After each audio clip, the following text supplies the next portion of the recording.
The queen told the worshippers that when Tammuz was killed, some of his blood fell on the stump of an evergreen tree, and the stump grew into a full new tree overnight. This made the evergreen tree sacred by the blood of Tammuz. Tammuz was the offspring of Nimrod and Semiramis, who was eager to retain power after Nimrod's death. The classic depiction of mother and child likely had its start with Semiramis and Tammuz, or Isis and Osiris. In India, Isi and Iswara. In China, Chiwangmu. In Germany, Nerthus. With the Druids, Virgo Paritura. In many cases, the child is seen as a reincarnation of its father. As explained in Episode 2, the worship of Tammuz by Israelites women was condemned. This is clearly depicted in Ezekiel's vision, chapter 8, verse 14.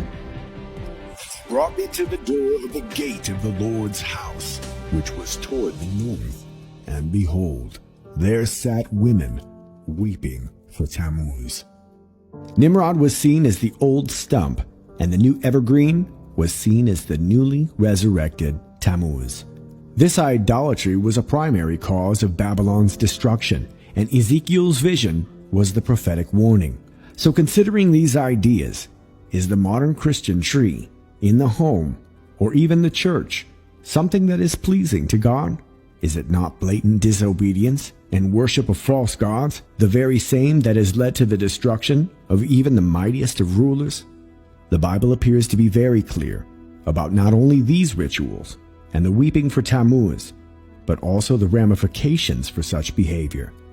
Yet the Bible goes even further in regard to the Christmas tree. Hear ye which the Lord speaketh unto you, O house of Israel. Thus saith the Lord, learn not the way of the heathen, and be not dismayed at the signs of heaven, for the heathen are dismayed at them. For the customs of the people are vain. For what cutteth a tree out of the forest, the work of the hands of the workmen, with the axe. They deck it with silver and with gold. They fasten it with nails and with hammers, that it move not. They are upright as the palm tree, but speak not. They must needs be born, because they cannot go. Be not afraid of them, for they cannot do evil, neither also is it in them to do good.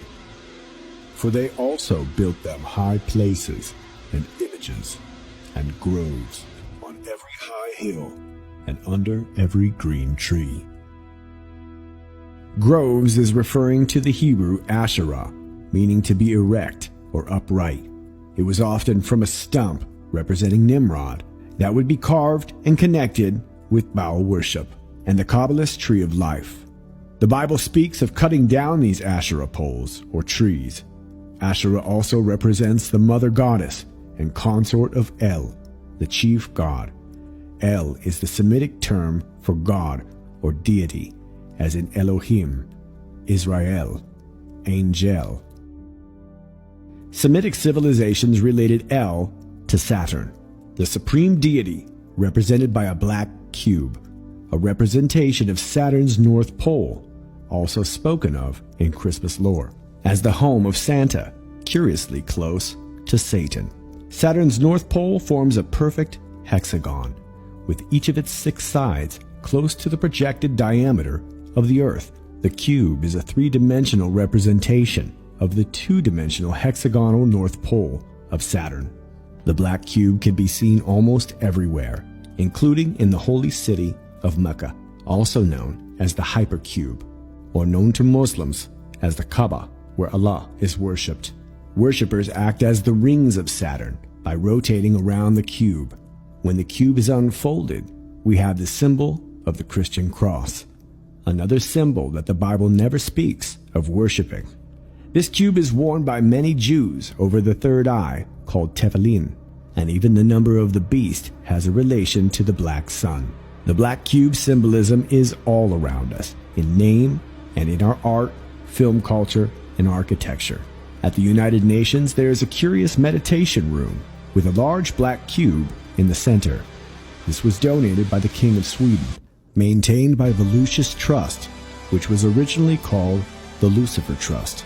The goal of the UN is the same of that of Nimrod, to establish a one-world order. 2,000 years before Christianity, Nimrod was depicted holding a tree and a reindeer, his birthday being celebrated on the 25th of December. Every year, followers went into groves and placed their gifts on a tree to honor Nimrod, and would cut down an evergreen to take into their homes to honor the renewed Tammuz, decorating with silver balls relating to Baal himself. Representing the testicles of the very Tammuz, God's children were not only commanded not to worship, but would be severely punished for. The Christmas tree in many ways is the Asherah pole, adorned with the testicles of Nimrod, and then wrapped with garland, symbolic of the snake, the original serpent, in a forbidden tree.